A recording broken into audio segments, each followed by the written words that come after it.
করোনার মধ্যে আপনারা জানেন বাংলাদেশে অনেক পত্র পত্রিকা বন্ধ হয়েছিল এবং রাজশাহী, কারো নাম বলবো না, রাজশাহীর কিছু লোকাল পত্রিকাও সেই দিন বন্ধ হয়েছিল, প্রতিদিন চালু ছিল না।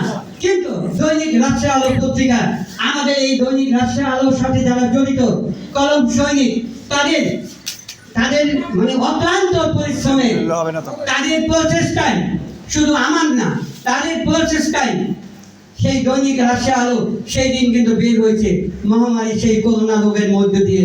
আমি বলেছিলাম আমি মারা যাব, আমার হায় আফসোস নাই, যতক্ষণ আমি জীবিত আছি ততক্ষণ দৈনিক রাজশাহী আলো পত্রিকা বের হবে। আমি বিশ্বাস করি আজকে যে মহামারী রোগটি দিয়েছে, সেই রোগটি কিন্তু শুধু ভালো লোকের জন্য দেয়নি, ঠিক ওই ধরনের খারাপ লোকের জন্য সেই রোগটি দেওয়া হয়েছিল।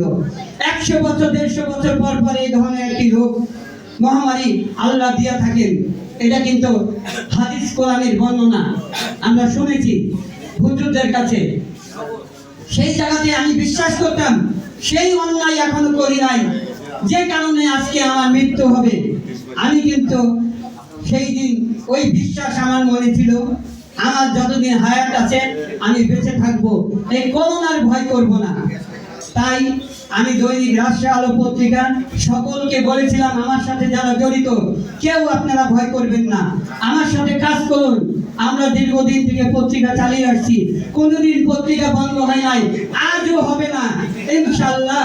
আর আগেও বলেছি, এখনো বলছি, আমি যতক্ষণ বেঁচে থাকবো আমার কারণে পত্রিকা বের হবে না। আপনারা বুক টান করে যে যেখানে আছেন তারা বলতে পারবেন দৈনিক রাজশাহী আলো পত্রিকা প্রতিদিন বের হয়, একদিনের জন্য বন্ধ হয় না, সরকারি ছুটি ছাড়া।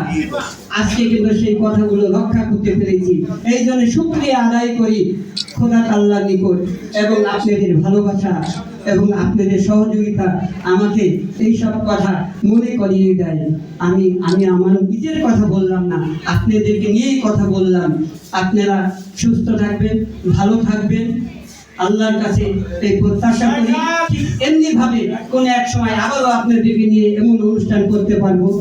আমার এই বক্তব্য রাখছি, সেই সাথে আহ্বান করছি রাজশাহী প্রেস ক্লাবের আমাদের সুযোগ্য সাধারণ সম্পাদক